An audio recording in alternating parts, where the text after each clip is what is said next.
It's important to understand what the 5G is doing and what they say it's doing. We're told on the IEEE beamforming document that this technology cooked your eyes like eggs in World War II.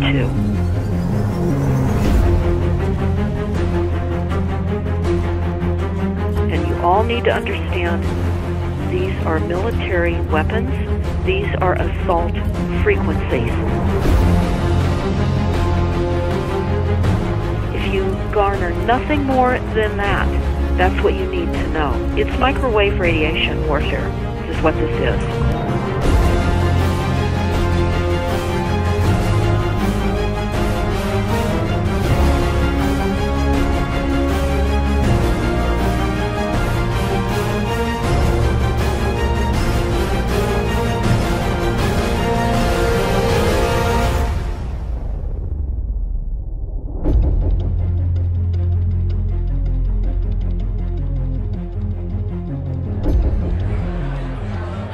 Ladies and gentlemen, please join me in welcoming to the National Press Club Federal Communications Commission Chairman Tom Wheeler.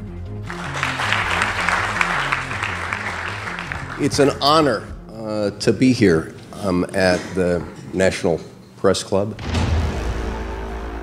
The first generation wireless, 1G, was voice.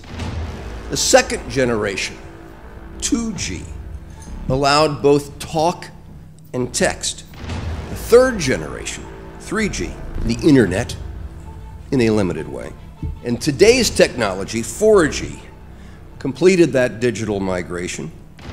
But if anyone tells you that they know the details of what 5G is going to become, run the other way. This video is brought to you by the number 5 and the letter G. And pretty soon, everything else will be too. I have to tell people 5G is a killer. I'm Mark Steele. Anybody who hasn't heard me, I'm a weapons systems head-up display expert, one of the leading experts in the world. I've actually brought cover in relation to this, and the reason I became an expert was to invent them. What I'm going to say to you today, do not believe a single word I say. Not one. I want you to do your own research. You'll find it's absolutely terrifying. You got your body cover? Aye, oh, good lad. Right, because I'm talking to that. This 5G rollout is a weapon system. I've got a letter in with central government because I know about weapon systems more than anything other. In Britain, in a place in the north of England called Gateshead, a scientist there called Mark Steele has been very publicly and actively warning people about the effects of LED streetlights, which he says in Gateshead are emitting now 5G. Right, what's the crack? Hey, lads. I'm just having a word with these Gateshead council workers about replacing these transmitters on these lights that are causing harm and assaulting the community. This is an existential threat to the economy, to the environment and humanity. Well, if these transmitters are everywhere, then everyone's at risk, surely.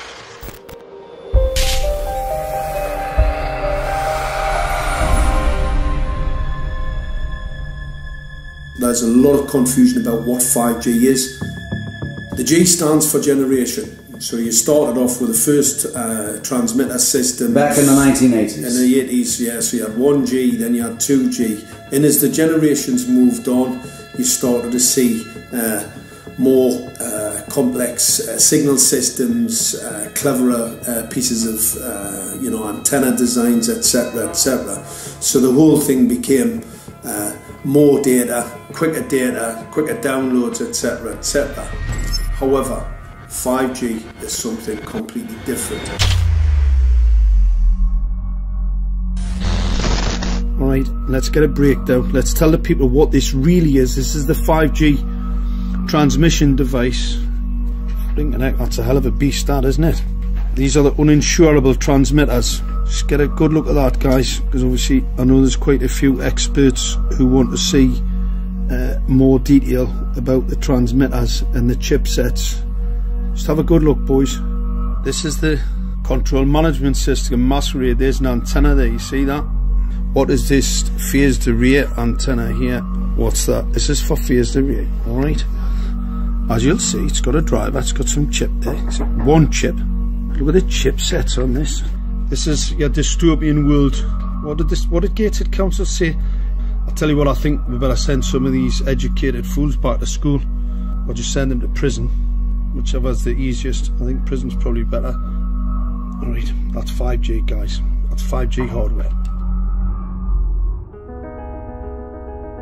You must consider the whole part played by electricity in nature. Human beings cannot go on developing in the same way in an atmosphere permeated on all sides by electric currents and radiations. It has an influence on the whole development of man. This life of men in the midst of electricity, notably radiant electricity, will presently affect them in such a way that they will no longer be able to understand the news which they receive so rapidly. The effect is to damp down their intelligence. Such effects are already seen today. Even today, you can notice how people understand the things that come to them with far greater difficulty than they did a few decades ago. Rudolf Steiner, 1924. Rudolf Steiner noted that in 1924, since then our atmosphere has become far more permeated with electric waves of widely diverse types. There's no doubt now that electric waves, electromagnetic forces, cause direct biological effects. There's thousands of peer-reviewed papers on this subject. There's no doubt about it. But what are these effects? How are they affecting us? What can we do about it? We're now at a stage where we're putting in what's called 5G, which is a special type of broadcast for high-density information transfers. And it turns out that this is the same frequency bands that are used in crowd dispersal weaponry.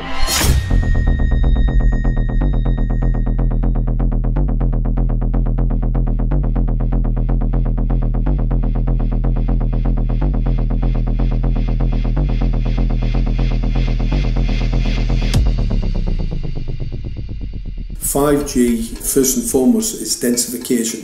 So it's significantly more transmitters at close proximity to a human, and it is also a sophisticated, illegal, unlawful transmitter. What I mean by that is it is a high gain dielectric lens antenna, and what that allows 5G transmitters to do is to 3D map its environment in your home. The 868 megahertz frequency is specific for battlefield interrogation systems, so sub-gigahertz.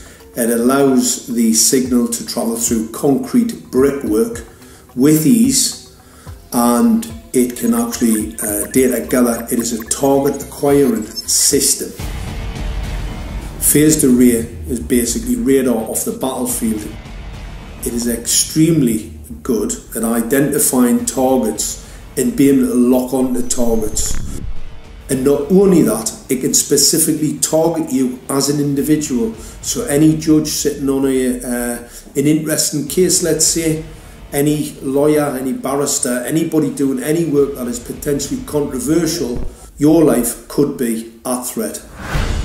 So the antenna design that you currently have on top of these LED streetlights, masquerading as a control management system, is basically battlefield interrogation equipment. The first phased array unit was actually called Mammoth, used by the Germans during the Second World War to identify Allied aircraft. Obviously things have moved on significantly since then.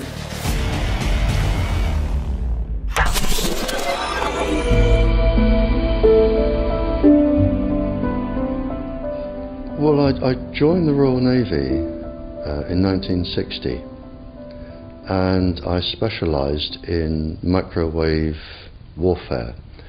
Radar, obviously, which uses microwave, but they don't just teach you radar, they teach you all about microwaves and other uses.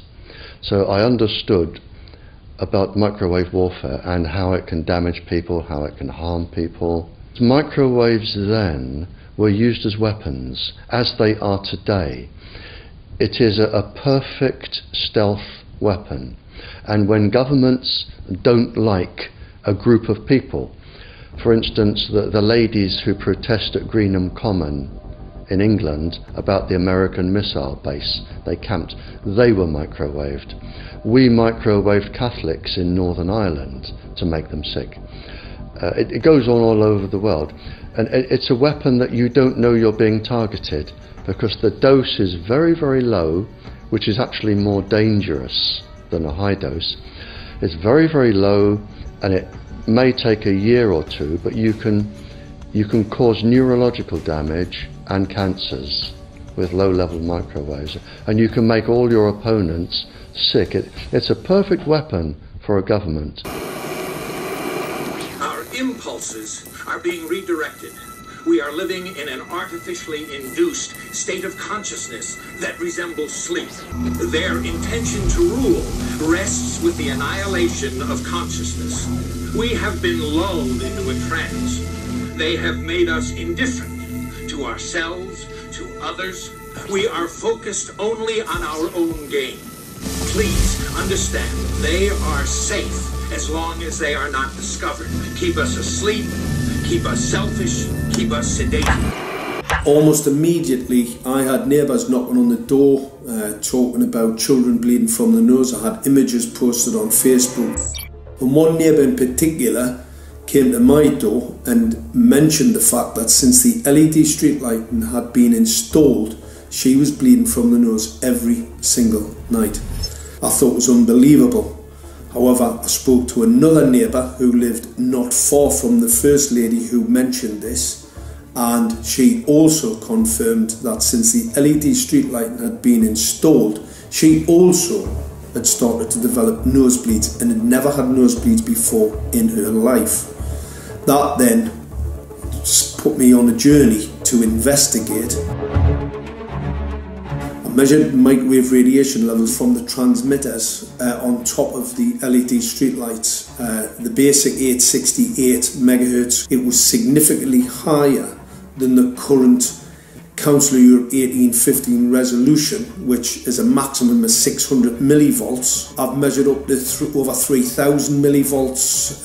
5 to 6 times higher than the guidelines. Significantly higher than the current Council of Europe 1815 resolution, which states that 200 millivolts should be the maximum. The Bioinitiative report states that it should be significantly less than that. So we've got the Council of Europe, that's, you know, the international criminal courts are stating that, you know, the learned judges have said that 200 millivolts, and I'm measuring in bedrooms in Gateshead minimum 600 and up to 4,000. Does this mean that in 2020, 2021, when 5G is destined to roll out globally, that you're going to get those kind of readings everywhere all the time? Everywhere all the time. Worse than that? Worse than that.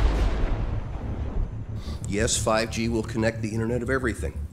If something can be connected, it will be connected in a 5G world. Hundreds of billions of microchips connected in products from pill bottles to plant waterers, requiring massive deployment of small cells. We won't wait for the standards. Now, to make this work, the 5G build-out is going to be very infrastructure intensive. We must reject the notion that the 5G future will be the sole provenance of urban areas. The 5G revolution will touch all corners, and that's damn important. The interconnected world of the future will be the result of decisions we must make today.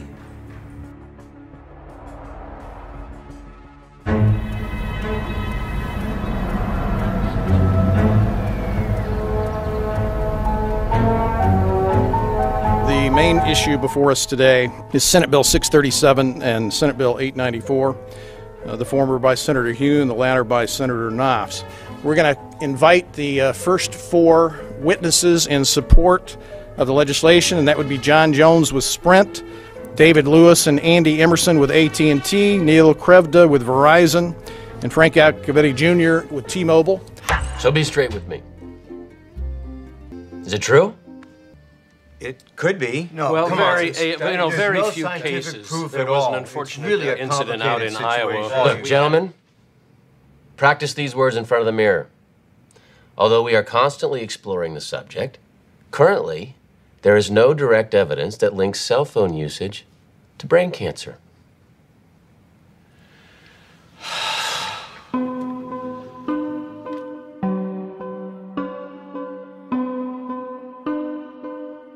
I'm Sharon Goldberg. I'm an internal medicine physician. I've practiced medicine for 21 years, and my background is mostly academic, internal medicine, hospital-based, clinical research, and medical education. I'm a certified Microsoft small business specialist. I worked on space station designing the cabling system for the airlock module, where I was responsible for EMI, EMC analysis, which is electromagnetic interference, electromagnetic compatibility. I am a professor in the Department of Epidemiology, Biostatistics, and Occupational Health, and I teach there both toxicology and health effects of electromagnetic radiation. My name is Daphne Tachover, and I'm the founder of an organization called We Are the Evidence. We are an organization that represents the many adults and unfortunately many children who have become very sick from wireless technology radiation. There seems to be a couple false Easter eggs being put out there right now. I want to make sure we dispel that right off the gate. The effects of wireless on health scientifically are very, very clear. So it's always pushed back to the definition of an acceptable level of radiation. And that's what this is, by the way. This is about radiation. Wireless radiation has biological effects, period. My name is Dr. Angie Kolbeck. I've been reviewing the studies showing the impacts of wireless radiation on our health, and there are now thousands of studies showing the following adverse health impacts to wireless radiation: cancer, oxidative damage, DNA damage, DNA failure. Things like memory, dizziness, anxiety, brain fog. Headaches, nosebleeds, cognitive problem, exhaustion. We have evidence of DNA damage, cardiomyopathy, which is the precursor of congestive heart failure. Short and long-term memory loss, decreased attention spans, lower reaction times, even involuntary contractions of muscles causing misalignments of spines and jaws. Breast cancer. We suddenly have breast cancer in women who have no DNA predisposition. Disrupted immune function and change in stress proteins. Reproductive and fertility effects. There are dozens and dozens of studies that show beyond any doubt what this radiation is doing to our sperm. Now, if you take the cell phone out of your pocket, the sperm will recuperate within 3 to 4 months. What would not recuperate would be the damage to the DNA of the sperm. That is irreparable. The wife of the ex-governor of Indiana was diagnosed with glioblastoma. Same brain tumor Ted Kennedy had and John McCain had. Did you look at John McCain's scar? This is a cell phone brain tumor. LeBron James, one of our sports people, had a salivary gland tumor. That is another cell phone tumor. You didn't hear about it because immediately after that was discovered, he was paid by Samsung to become their spokesperson. We are seeing increases in brain tumors.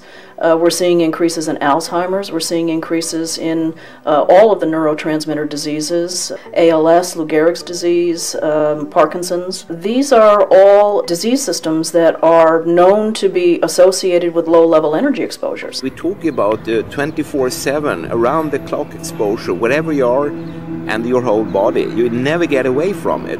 And it seems from our studies that maybe your immune system can cope with for a time, but it will deteriorate. Then the irradiation will definitely damage cells at a deeper level, and the question is what will then happen? These are out of peer-reviewed papers, so these are not just hypochondriacs thinking that they're doing it. We're having real problems with this. This is no longer a subject for debate when you look at PubMed and the peer-reviewed literature. These effects are seen in all life forms: plants, animals, insects, microbes. So 5G is not a conversation about whether or not these biological effects exist. They clearly do. There is scientifically evidence that is so strong that you can be certain that the standards used by the FCC to manage health effects are wrong. We need to start measuring how much radiation are people being exposed to. before we roll out 5G, there are 4 kinds of electromagnetic fields that we know are harmful to human health. So radio frequency radiation, magnetic fields, dirty electricity, and electric fields, okay? Our exposure, any given person, and all humans are affected by EMFs. What is our exposure in a day? It's not one cell phone. It's cell phones, it's multiple wireless networks, it's smart meters, it's cell towers. It's this sandwich, and it all adds up. The data we're going to look at are all published science, testing results, or public standards.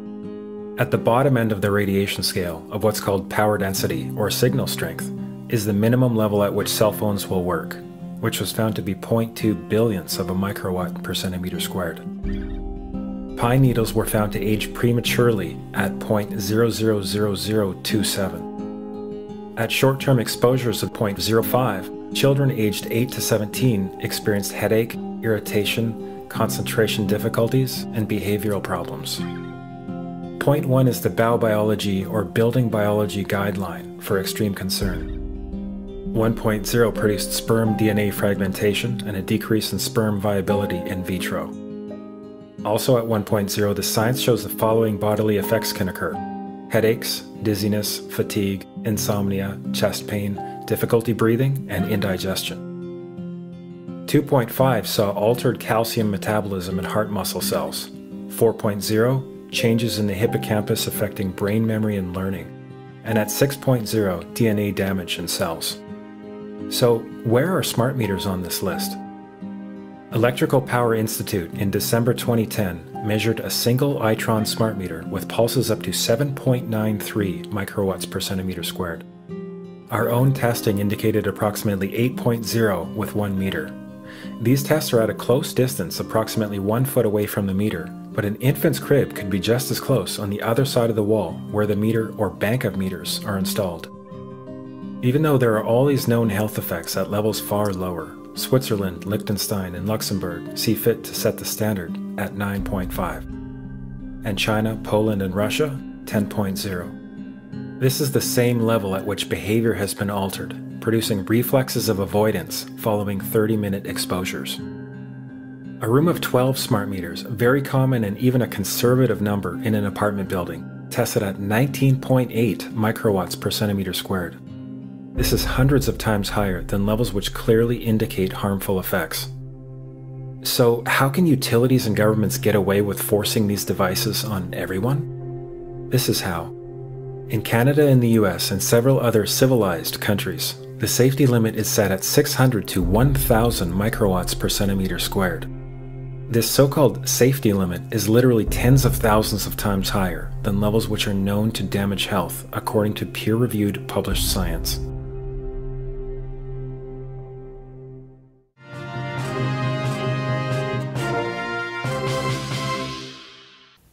Faster, better, more reliable internet. That's the promise of 5G technology, but there is also the peril. Health hazards associated with radio frequency that is higher also and requires more transmitters and antennas. And the stark, simple fact is the health hazards are unknown and unstudied. And that is a sign of neglect and disregard on the part of the Federal Communications Commission that seems unacceptable. There have been no answers so far. The FCC basically has said everything's fine, but in order to reach a conclusion about the health and safety of this new technology, we need facts. Mr. Chairman, thank you for having this hearing. 5G, as you well know, also uses higher frequency waves that don't travel as far and will rely on a network of hundreds of thousands, potentially millions of small cell sites. And the question then is, are there any health implications, any public safety implications to those additional sites that are likely to be located close to homes, schools, workplaces, and closer to the ground, correct? Correct, Senator. Yes. So my question for you, particularly Mr. Gillen and Mr. Berry, how much money has the industry committed to supporting additional independent research? I stress independent research. Is that independent research ongoing? Has any been completed? Where can consumers look for it? And we're talking about research on the biological effects of this new technology. Thank you, Senator. I think, thank you for your focus on the issue. Safety is paramount, and as you alluded to, we rely on the expert agencies, we rely on the findings of the FDA and others as to the requirements to keep all of us safe. There are no industry-backed studies, to my knowledge right now. Happy to visit with you as to what opportunities you think there needs to be more studies, and we're always for more science. We also rely on what the scientists tell us. So essentially, the answer to my question, how much money? Zero. I can certainly follow up with you, Senator. To my knowledge, there's no active studies being backed by industry today.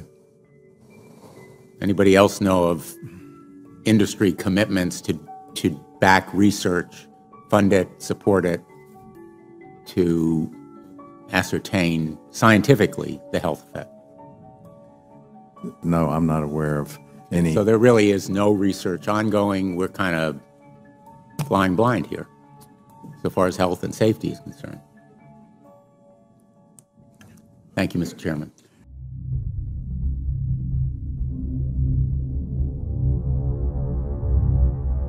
You're a trained medical professional. Yes. We don't have one on the panel.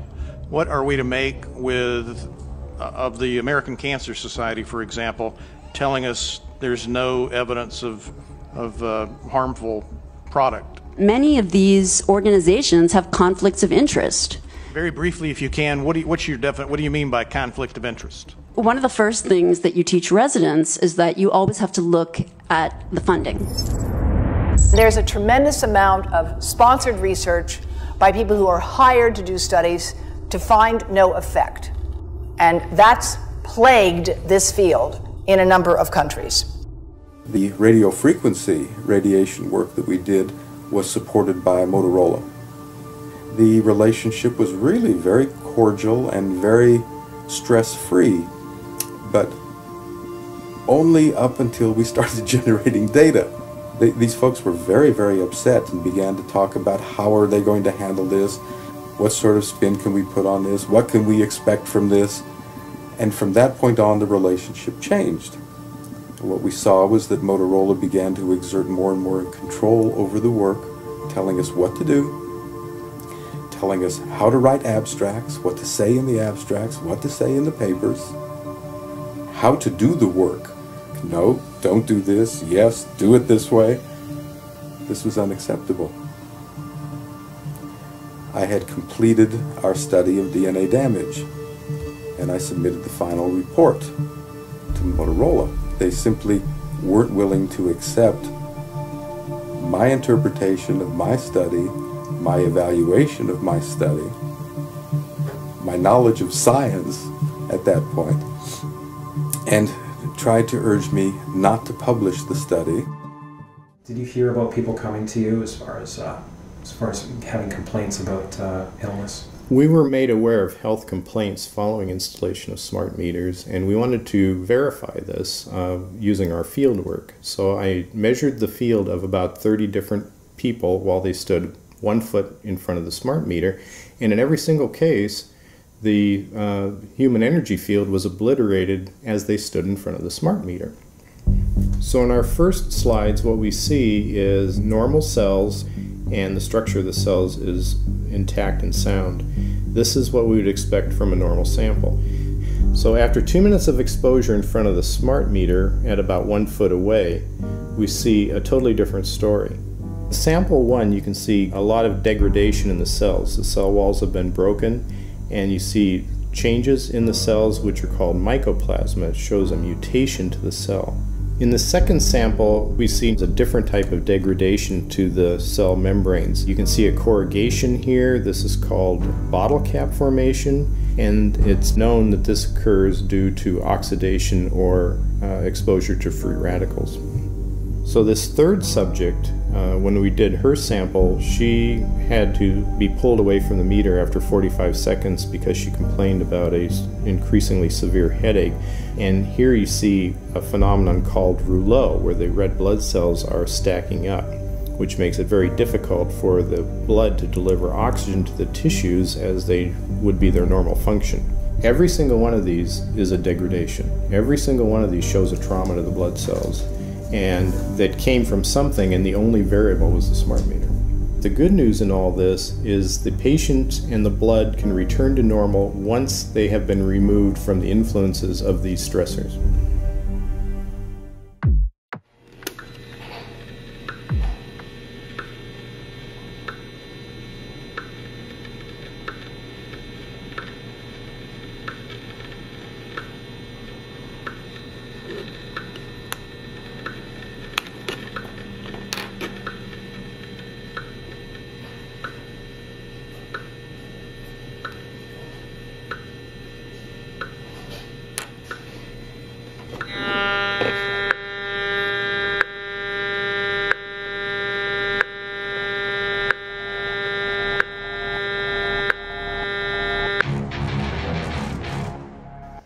Some of the effects that we can look at, well, one thing is just our regular Wi-Fi, 2.4 gigahertz.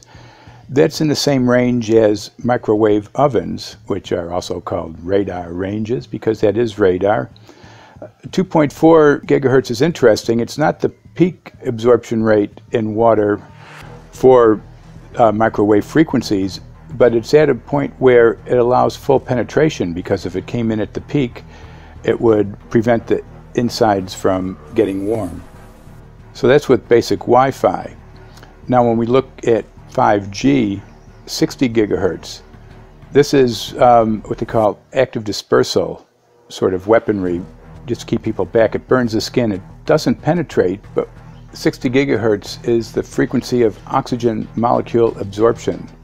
Since they have electrons that they share with each other, what we breathe is actually O2, pair of oxygen. So being bombarded with 60 gigahertz could very well impair our oxygen absorption rate in our body, and thereby the whole basis of our living system.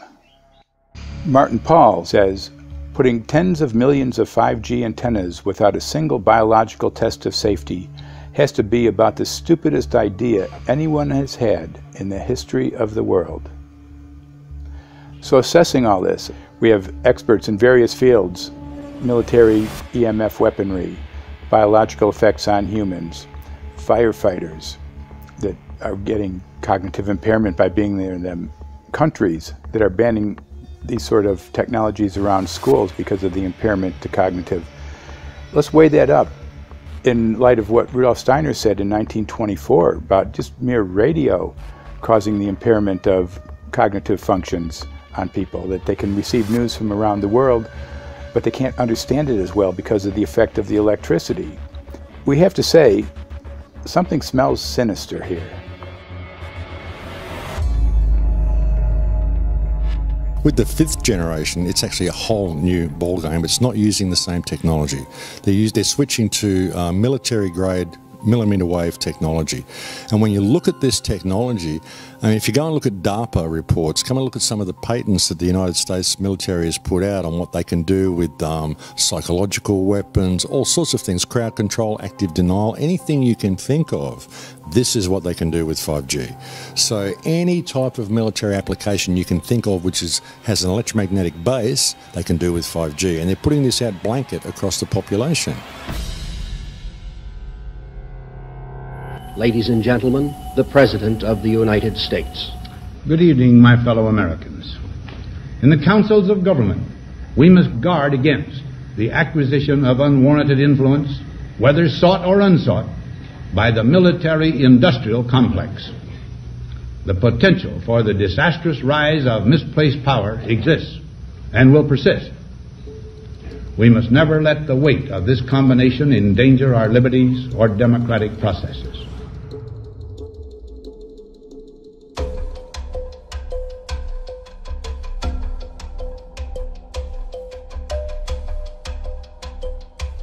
The FCC is a capture agency. They probably conducted what I believe to be the biggest fraud on the public ever conducted.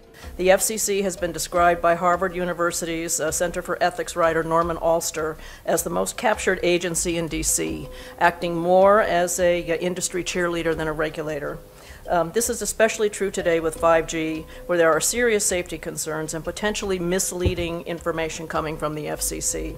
For example, the previous chairman of the FCC is Tom Wheeler. He was the head of the Wireless Lobby Association for 14 years.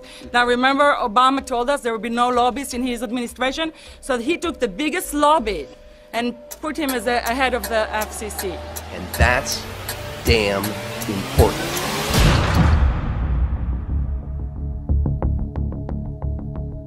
In 1993, the FCC started a rulemaking to adopt the IEEE regulations on this issue. IEEE is an engineer association. Why is it that we adopt regulation of engineers who maybe know how to measure this radiation when it's passing a wall, but not when it's passing a body? All our health agencies objected it, saying that it makes no sense to adopt engineer association, that they had not even one biomedical person on their team. They are effectively indemnified against adverse health impact lawsuits when the acceptable limits are higher than the limits actually shown to show harmful health effects. The FCC guidelines were developed for short-term exposures, 6 minutes, 30 minutes, depending on it's a phone or an outdoor exposure. And they have absolutely no connection to the biological effects that have been very clearly summarized in the Bio Initiative. So as you can see, there's a number of individuals in this room today that have serious concerns about this as regards to their health. If one of your companies decides to put one of these small cells up at a pole that's within, say, 50 feet of one of their houses, what recourse do they have to say, is there a way to move it somewhere else? There's language in the bill so that the authority can require the applicant to come forth with certification of compliance with the FCC's rules related to radio frequency emission. Remember that denial of request or denial of permit request that you can put in? It's going to point back to the acceptable levels as determined by the FCC. Not the EPA or not the CDC, the ones who usually take care of health concerns, but by the FCC, which is staffed by former members of the telecommunication industry. That's the fox guarding the hen house. It's a fact that most insurance companies will not indemnify against EMF effects. Telecom companies around the world are warning their investors of potential major costs due to real or alleged risks of EMF pollution from their products.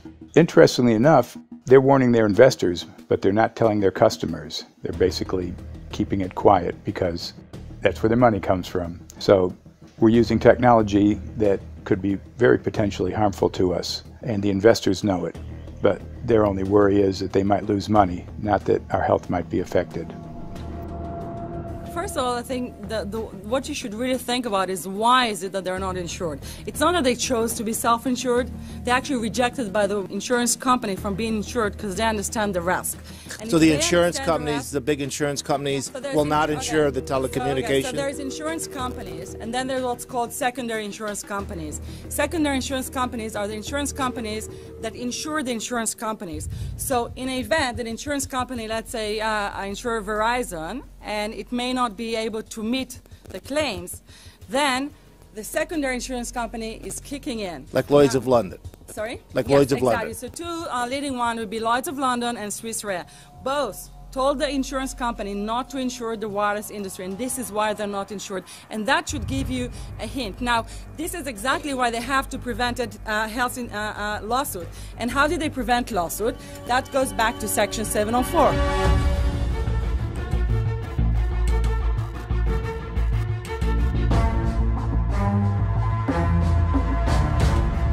Section 704 was passed in 1996. This is how our rights in regards to health were taken away by the wireless industry.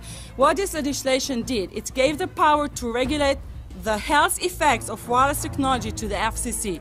FCC is a spectrum auctioning agency. It's not a health agency. They don't even have one biomedical person on their team. And then the other thing that Section 704 did, it actually took the power from the states to regulate location of cell towers based on health. And what does it mean?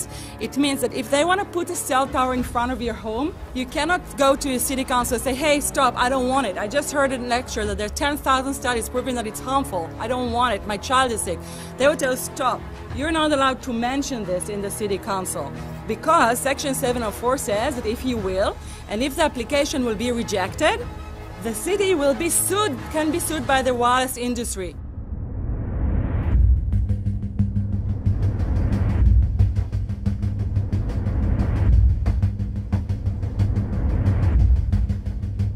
A major U.S. government study on rats finds a link between cell phones and cancer. Very first government study linking the radiation from cell phones to cancer. Two-decade, $30 million federal study out today found there is some evidence of a link between cell phone radiation and brain cancer. Professor, what is the NDP? I've heard that study several times. NDP is what? So it's a $25 million study on rats and mice that was supposed to demonstrate that there were no effects of radiation below thermal. And in fact, it demonstrated exactly the opposite. And it follows on the heels of two major studies on animals that said exactly the same thing. And that study was designed perfectly to make sure that it cannot be challenged, that there will not be any doubt. That's why it took them 14 years. That's how they prevented discussion of health. And why do they want to prevent discussion of health if there's no problem with health? Simply put, FCC is completely unprepared, unable, and possibly unwilling to oversee 5G for safety, even as it barrels toward us. They are falling back on tired definitions and panaceas long since disproven by science.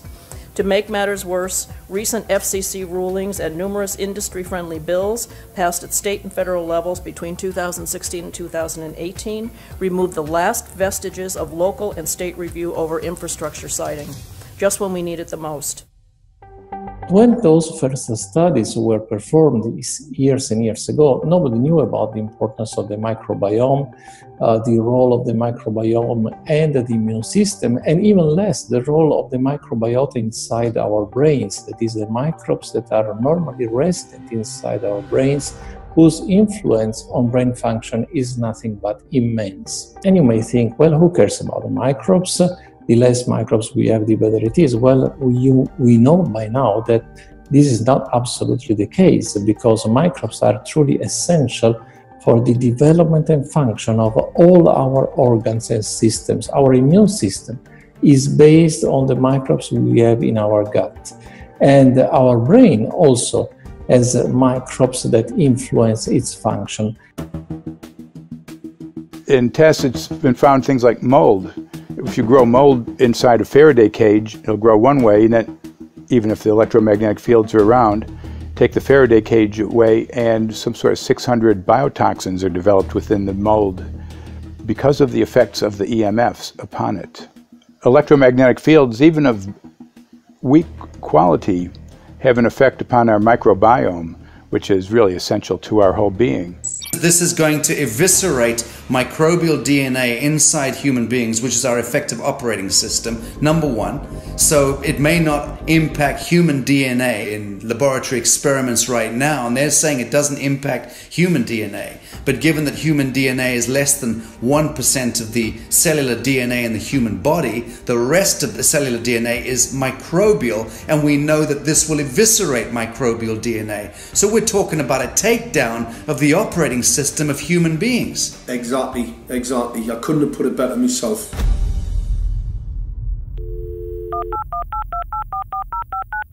John Brandt. Good morning, Mr. Brandt. Wow, this is Amanda from Virginia. Hi, how are you? Hi, I've been trying to get a hold of you for months now. You guys are covering up chemtrails. No, we are not covering it. We have no reason to cover up chemtrails. Of course, you have every reason to cover it up. Every reason. It's called losing your job. What reasons would that be? Oh, well, you personally, you would lose your job if you were to reveal anything to me. And it's probably unsafe for you to even be speaking about this, considering the types of individuals you work for. It's not unsafe. It is unsafe. There's no problem with us talking on, you're a citizen, you're making a complaint. Oh, Lord have mercy on myself. It's a complaint in an area that we don't have authority to regulate.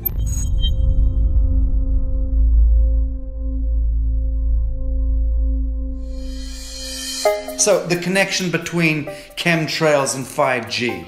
It's all interconnected. The metallized particulates that would allow the 5G phased array, so basically the radar that would allow it to be able to identify you, so it can watch you, it can identify you in your own home 24 hours a day, 7 days a week. For the last X amount of years, we've been through chemtrailing, and that is now the cat is out of the box. We've had these nanoparticulates raining down on humanity for years now, impregnating our bodies, by best account staying inside our bodies. Those nanoparticulates, what you're saying, are building up a kind of a phosphorescence glow capability so that we can be flagged up in our homes, behind concrete and steel, inside bunkers, in the basement, doesn't matter where you are. The 5G will be able to now triangulate, map and read you, because you as a living being are impregnated with these nanoparticulates, which are acting as a kind of transmission and reception technology. It's exactly, absolutely exactly. You have to consider that DNA also works as a fractal antenna, which is able to send and receive and also to process signals under the form of radio frequencies. Well, then there is no doubt that artificial radio frequencies, such as those of cell towers, and in particular these new types of towers that have a much higher density of signals, they may somehow interfere with the ability of DNA to retain and transmit biological signals. So this is one level of danger that very few biologists are aware of. How much effort was put forward to address this, what most of these people are, or many of these people are here for, which are the health concerns? Was there any dialogue back and forth? Was there any working, was there many studies evaluated to look at regarding this area? Maybe not every person that has concerns on the legislation was brought to the table. Okay, so from your perspective, you feel that there was a legitimate amount of time to evaluate the data that the opposition would have on this? Absolutely, and I wouldn't put forth something that I didn't believe in. And I'll tell you, as I mentioned earlier, and it's been commented several times amongst the panel here, this is truly an economic development issue. Our 3-year-old, again at home, is outraged when we pull out the driveway and he's not able to access Wi-Fi.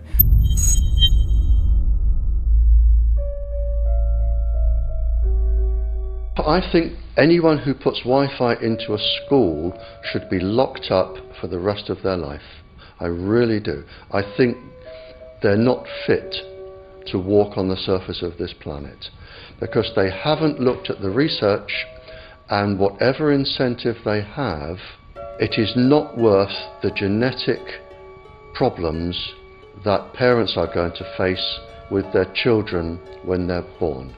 France has banned Wi-Fi in nursery schools and put warnings out for regular schools because they're finding there's impaired learning capacity in children when they're around Wi-Fi.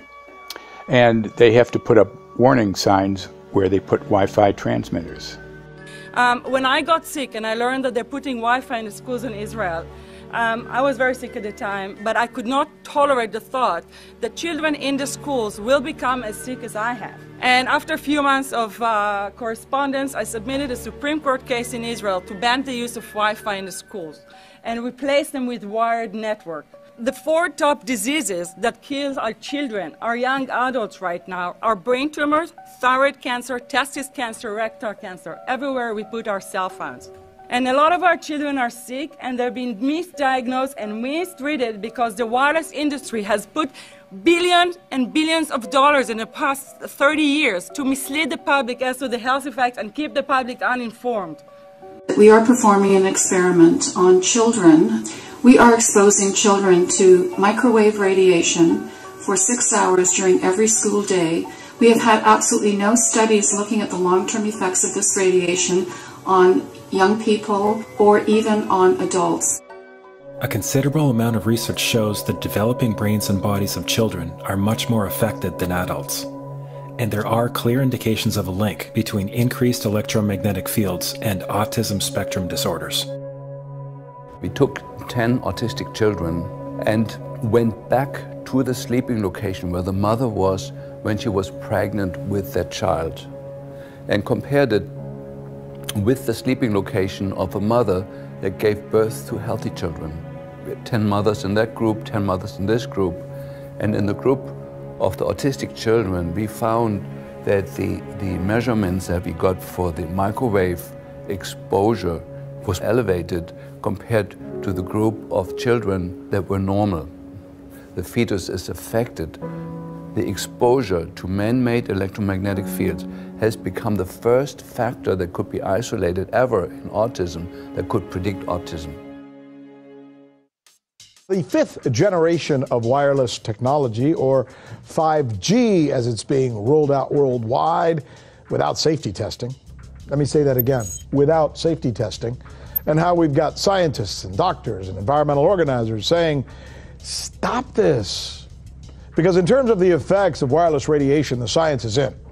Wireless radiation can lead to cancerous heart tumors, brain tumors, DNA damage. Wireless radiation is linked to infertility, to autism, Alzheimer's, and more. And guess what? All the effects that I just listed, those are some of the effects that are known according to the technology that's being seen today. First of all, you have to know that we know that the other EMFs that we're exposed to are already known to be health risks. And basically that 5G, because of the frequency that's going to be used and because of the extraordinarily high pulsation levels that will be used, is a much bigger threat to our health than the things that we already have, which are very substantial threats to our health. We're not just talking about the intensity. We're talking about the frequency and the very high level of pulsations. There's a huge literature which shows that pulsed EMFs, EMFs that pulse up and down very rapidly, are in most cases much more biologically active than our non-pulsed EMFs. Every single wireless communication device communicates via pulsations, but the industry completely ignores this issue. The problem with 5G is that they're planning to put out tens of millions of these antennae all over the place without doing one single biological safety test. Are you implying possibly that we, the consumers, are the guinea pigs since they haven't really done tests to see the effects in a smaller setting? I mean, that's not an implication, it's a statement. We are, yes. Cancer is not the main concern that I have. I'm really concerned about sperm count and about effects on pregnancy. How many of you know that 1 in 6 American couples is unable to have a child when they want to?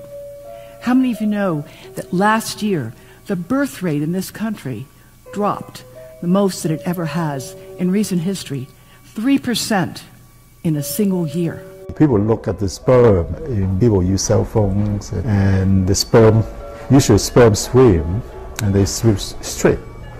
But if you expose them to radio frequency, mobile phone waves, they swim in a circle. Studies have been done here in Australia, taking sperm from healthy men. And one test tube gets exposed to cell phone radiation, and one test tube is not exposed to mobile phone radiation. And then the results are evaluated. And this is a measure of vitality. We measure how well the sperm swim. This is a measure of motility. This is a measure of mitochondrial DNA damage. They have 3 times as much damage on their DNA if they have been exposed to mobile phone radiation. The data on that are rock solid. Cell phones can damage sperm quantity and quality.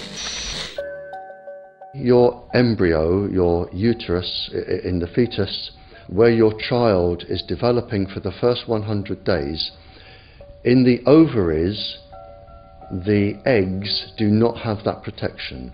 So they are at maximum risk from radiation.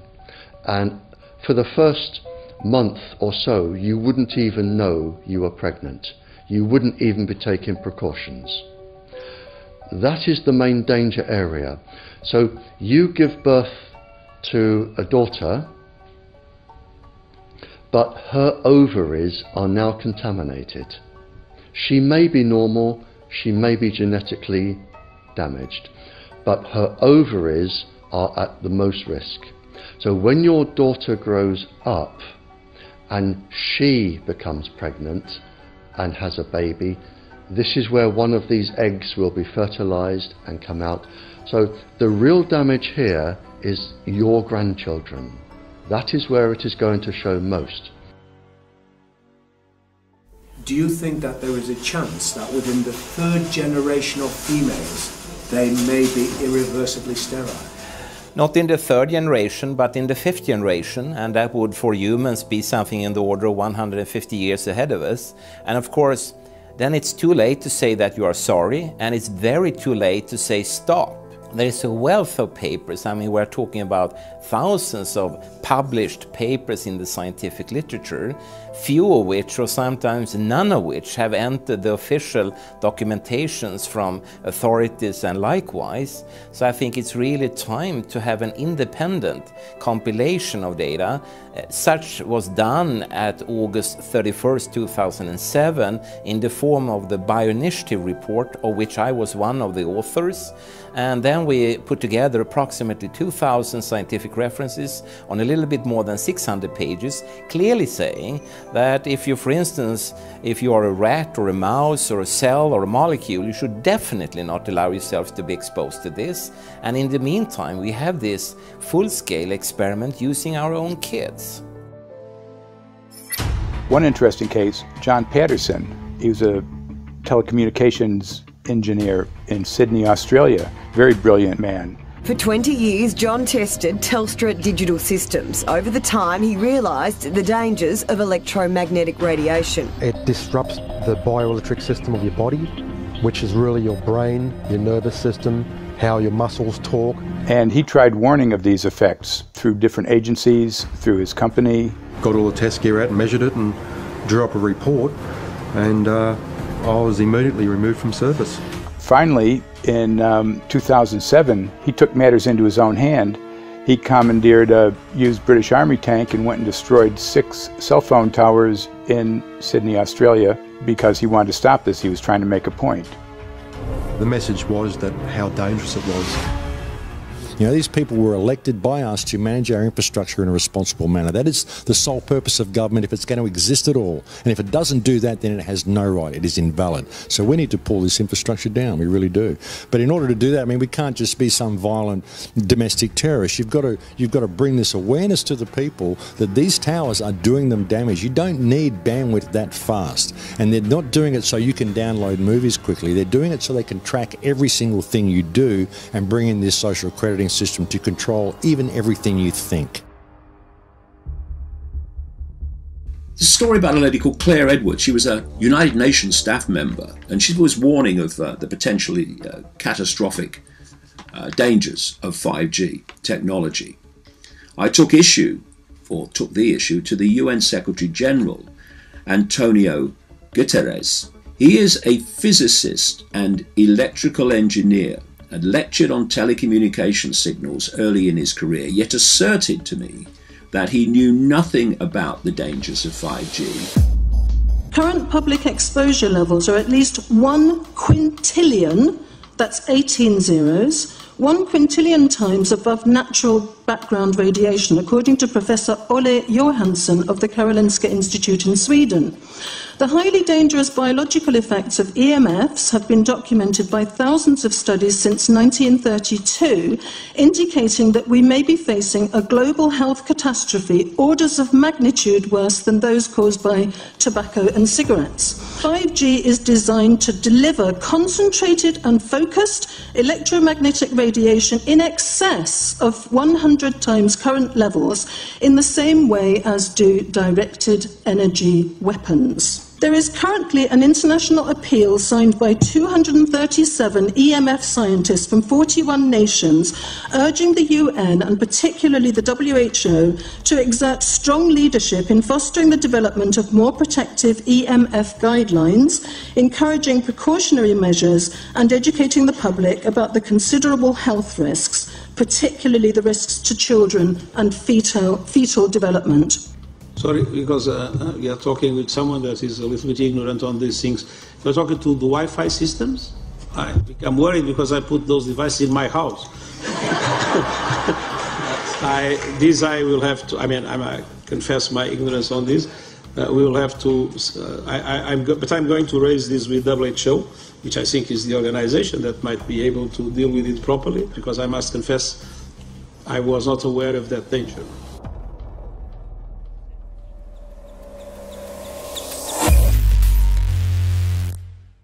In 1996, when the Telecommunications Act was passed, in it was a provision essentially that kept local officials from addressing health issue concerns when approving or not approving a cell tower. So that's correct. But then something new is happening. We've talked a lot about it on the Solari report, thanks to Jason Bowden-Smith and his website EMF Warriors. But this is new. This is very, very new. So you're basically, sending out an appeal on something that in one sense hasn't happened yet. This is not just an incremental change. This is a big step up.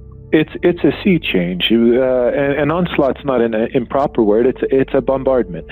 So instead of a cell tower 1 mile or 2 miles from you and you still have cell phone service, we're going to have antennas every block, and some poor soul is going to have one mounted to a utility pole maybe less than 20 meters from their home. So this kind of, invasive bombardment with this many antennas, just in 1 square mile, if you do the math, 1 per block and 16 blocks per mile, that's about 250 antennas per square mile. The millimeter wave is untested. Former FCC Chairman Tom Wheeler openly said that they don't plan to test. We won't wait for the standards. And then our appeal also addresses the fact that there's a plan to roll out 5G through satellites in low Earth orbit. So 20,000 satellites, which will cover every square foot of the planet with a 5G signal. 6, 5, 4, 3, 2, 1. Night after night, politicians and other leaders were telling Americans that Sputnik revealed that we were at great risk. Not just our pride, but our security is at stake. If Russia wins dominance of this completely new area, well, I think the consequences are fairly plain. Probable Soviet world domination. We choose to go to the moon in this decade and do the other things, not because they are easy, but because they are hard. Because that challenge is one that we're willing to accept, one we are unwilling to postpone, and one we intend to win. Welcome, everybody, to the White House. This is White House 5G Summit. My name is Justin Clark. I'm the Director of Public Liaison, and we are thrilled to have you here today. Really happy to be joined by a lot of leaders in industry, members of Congress and the Senate, White House leaders on this, and people from the FCC. Before we start, one, we are government, so don't assume we know anything, okay? I do agree, I don't know anything. I have become accustomed to giving speeches in my new position on subjects about which I frankly know very little, and we need more cell towers and connections in Connecticut, my home state. It's ridiculous. The U.S. is in the lead thanks to our private sector as well as the work of the FCC and this administration overall. But China and South Korea and many other countries are eager to claim this mantle. We have every intention to deploy 5G first and reap the benefits of faster and more robust wireless. Yes, I hope we beat China, of course. And get to gigabit speeds and low latency, and the race has begun. Let there be no mistake. The race to 5G is a sprint. Winning the global race to 5G, it's a national priority. We must bear in mind the national security implications of winning the race on 5G. Today we're talking about the importance of being first in 5G, continued commitment to putting America first in the race to 5G. We're calling it America First, 5G First. Well, our strategy is called the 5G FAST Plan, a plan to facilitate America's superiority in 5G technology. Connected devices for health applications, which I love, has the capacity to make people healthier, as I understand it, a lot of medical applications. Industry is not asking the government for money to build 5G networks. They're asking us to cut the red tape that surrounds infrastructure deployment. We cannot let today's red tape strangle the 5G future. The red tape slows and sometimes stops the building of densified network facilities necessary for 5G. As we continue our efforts to keep government out of the way so that America can continue its leadership for America to win the race to 5G. One path is the government regulatory path. The other path is the private enterprise free market. Gales of creative destruction, Schumpeter path. Have you ever heard that? Gales of creative destruction? It just means let it rip. The new replaces the old. With 5G, we're on the cusp of another era of American innovation. It means an even more connected world for everyone around us, unlocking the potential of the Internet of Things to become safer, healthier, and more sustainable for our future. You know, sometimes, look, we all believe in the 10th Amendment, but sometimes you have to override it.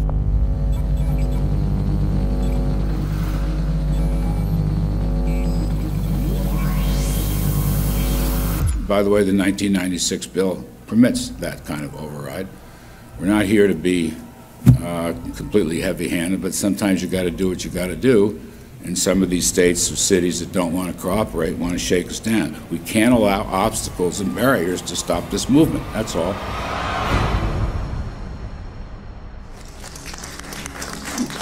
And this happened in Canada. I mean, there were some activists I was working with up there that said, well, you know, we won a victory. We got the Public Utilities Commission to allow us opt out. And I said, boy, that's divide and conquer. They just got rid of the people that were raising hell.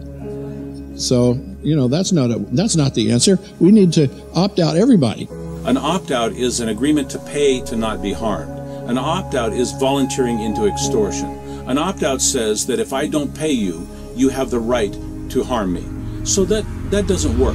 This is a mandate. This is being pushed down your throat by a company that is not responsive, by a government that is not responsible, and it's being done in a collusion that's designed to undermine the individual rights of individual people in communities across the country and around the world. The Minister for the Environment has a duty. His duty is primarily to ensure that there is cleaner, better, healthier environment for people in this country. It's a simple duty. He also has a responsibility in regard to science and innovation to make sure that that happens. What seems to be happening here, in fact one could say undoubtedly happening here, is he's using science and innovation to ensure that our right to life is threatened. There have been no public debates. There is no public discourse. There are no public disclosures as to why, when, how, what is going on in regard to 5G. That by itself is a breach of ministerial responsibility, and one which we really should look at in terms of a private prosecution against the ministers who have failed to protect our right to life. Okay, smart technology, smart meters, smart cars, not that smart, huh? What does smart mean? Anything that has smart attached to it, secret militarised armaments in residential technology. That's where smart came from. And smart, every bit of technology that you see today has all been developed for either some type of battlefield, some type of intelligence gathering system, and obviously these developments have to be commercialised, and people have actually took them into their homes.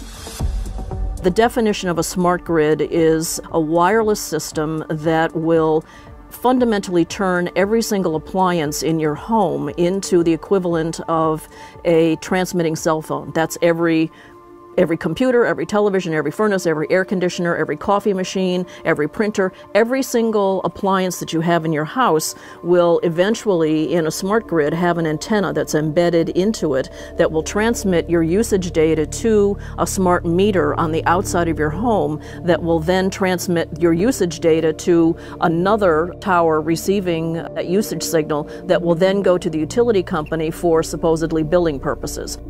Not all signals will just be about your individual use. There will be aggregate meters that will bounce signal from house to house to house within a neighborhood that will then accumulate all of the usage data that will transmit that to the utility company. Now, what that will do is that the end metering system that is transmitting all of that data will be firing an RF signal at many, many times a second, which will increase the average homeowner's radio frequency radiation exposure exponentially. This picture shows some aphids on the leaf of an orange tree shortly after radar equipment was installed at a nearby airport a number of years ago. I noticed that every few seconds, all the aphids would tense up in unison and do sort of a little dance, as you see in the picture. Upon further investigation, I found that the interval of time between the activity of each dance coincided exactly with the rotation of the radar rotor device at the airport, which was a distance of approximately 14 miles. The antenna arrays create this steerable beam, which helps concentrate the energy. The beams get pointed at the user. What's a MIMO tank? Massive in, massive out. British government have got a plan to roll 400,000 out. This is so that you've got 5G in every nook and cranny, every part of the countryside, so that you can have autonomous tractors, believe it or not. However, those transmitters, these are radar. It is phased array radar. Though that radar signal sweeping the countryside will kill every pollinator, every biological structure, it will sterilise livestock, it will kill the ground, consequently land won't have a value, obviously farmers will die, the community will be under attack. The community will be under attack. If we can't produce food, if we kill all the pollinators, we're in serious trouble. The takeaway is that 5G, the $1 trillion rollout of 5G by our friendly local government, is definitely a weapon system masquerading as a modern efficiency technology. It most certainly is, and what I put it down to, it's economic terrorism. There is no value, nil, in killing off your population, in destroying your ability to grow food, to kill all your pollinators. They may have a nice financial number on a piece of paper, but in reality, dementia, diabetes, all the things that are currently crippling the NHS, a burden on the country, illness, mental health issues, the focus of that cause can be identified and has been identified in the science. The science is proven. The epidemiological data that we're seeing on the street is now substantiating that science. The DNA inside you, the mitochondrial DNA, you can trace unchanged to your mother, her mother, her mother, right the way back to the beginning of the human race in Africa, the Stone Age. It is unchanged, the mitochondria, and that is being unchanged in your children, which means if you damage it, your child could be genetically damaged, then her child, and her child, and her child, forever. You are condemning the future generations of every single child. There is, however, a light at the end of the tunnel, or there is some ray of hope. Thanks to the principles of biological quantum entanglement that we have learned how to exploit in the field of biology and medicine, now we can transfer the information from the microbial DNA to the human DNA. And in so doing, we can train, so to speak, the microbes to withstand whatever extreme condition they are exposed to, including this new technology. And then we can train them to transfer this resilience of theirs to our DNA. So let's say that there are good reasons to be worried about the introduction of these new technologies, but fortunately, since the knowledge in the field of quantum biology, in the field of microbiome medicine is advancing as fast as potentially harmful technology, then we can exploit this knowledge to protect ourselves from any real potential or perceived danger from these new technologies. I've met with molecular and cellular biologists, with blood microscopists, with weapons development experts, frontline activists and researchers, and all the stories I'm hearing from these experts and pundits leads to the same thing.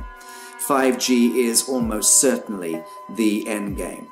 It is an extinction event brought into our homes, into our classrooms, onto the high street, into the very cells and DNA in our human bodies.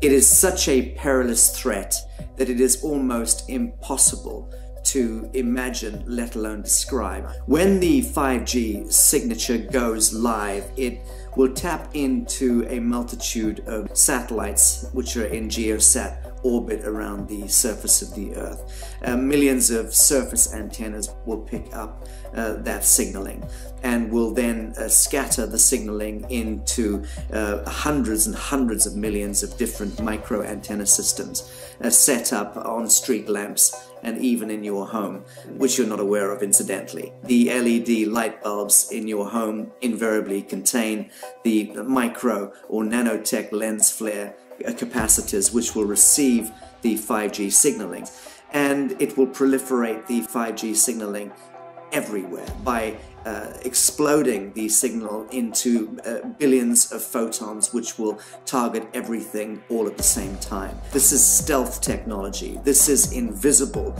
science. But what it means in simple terms is that you will be flagged up, visible, trackable inside your own home. Anywhere you move on the surface of the Earth, they will have a lock and load tracking capability over you.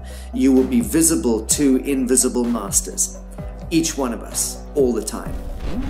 Today, our governments and the corporate sector have managed somehow to infiltrate the mainframe of our civilization and are pushing through a $20 trillion infrastructural rollout without any, and I mean without any, health science running behind it. There have been no tests. Your government and your health authorities are either in collusion on this matter of genocide and ecocide, or they're just damned stupid, and I would suggest it is the latter. Shame on the technologists and the electricians who are furthering this technology in our homes, in our offices, in our streets. Shame on the legislators and the parliamentarians and the troglodytes and bureaucrats that proliferate our society today. Shame on that echelon for putting their signatures to contracts which allow the fast tracking of this technology into our homes and onto our high streets. Shame on the parliamentarians and international leadership whose wet ink signatures and seals of office are sanctioning and permissioning the rollout of something which is arguably the greatest threat to humankind. Shame on each one of us who now fail to get up out of our homes, walk out of our front doors, and challenge every so-called authority who dares to violate our bodies, our homes, and our future generations.